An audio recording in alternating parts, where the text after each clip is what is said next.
to do that. And you were getting positive feedback from viewers. People were concerned, outraged. Let me tell you how positive that was.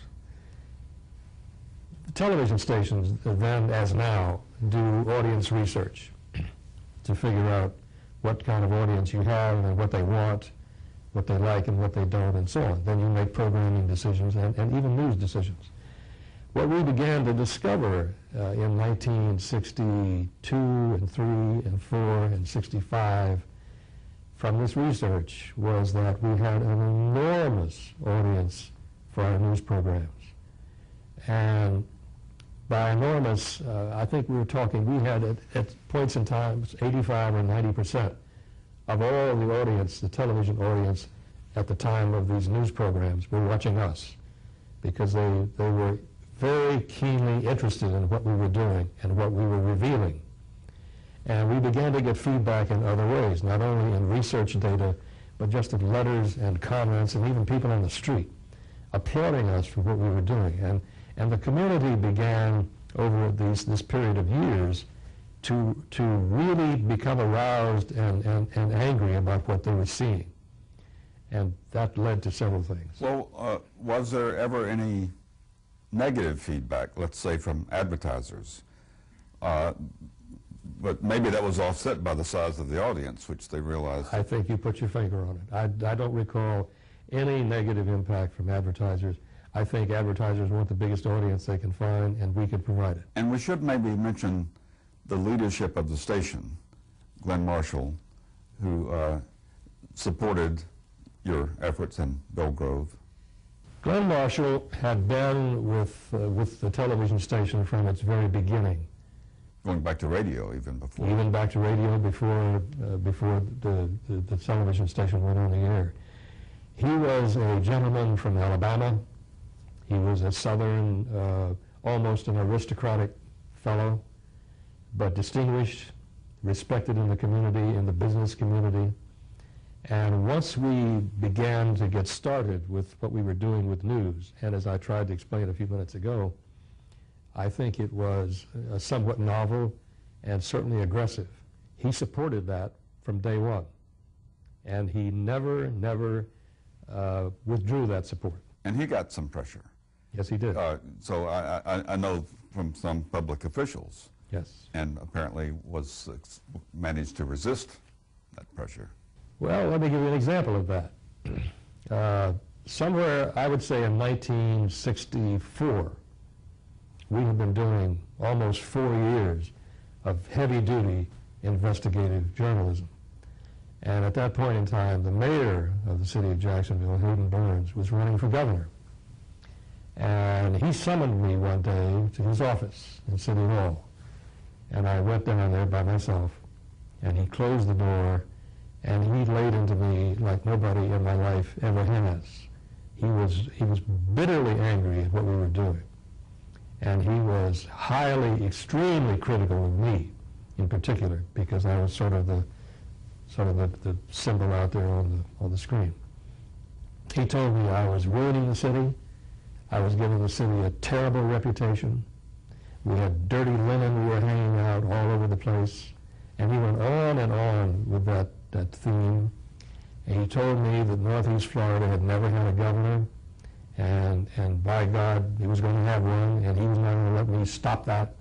And he did all the talking, and when he finally finished, I said, well, I'm simply doing a job, and I'll continue to do that job, and I'll try to be fair and honest all the way. And then the conversation ended, and I left.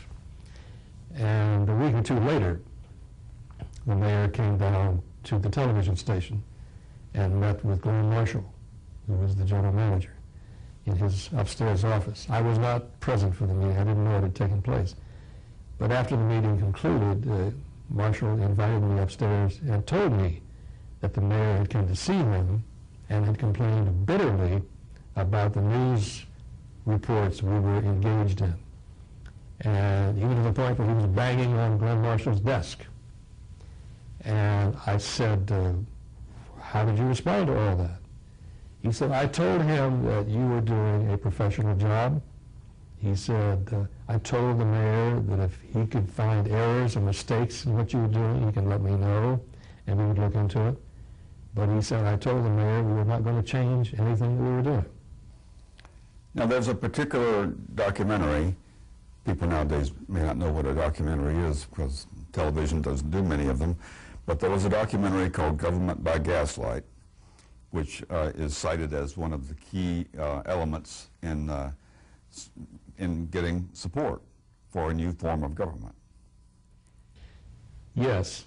Let me give you a little bit of a context for that particular documentary, because in the course from 1960 until 1968, which was when consolidation took place, we produced at least 40 documentaries, maybe 45.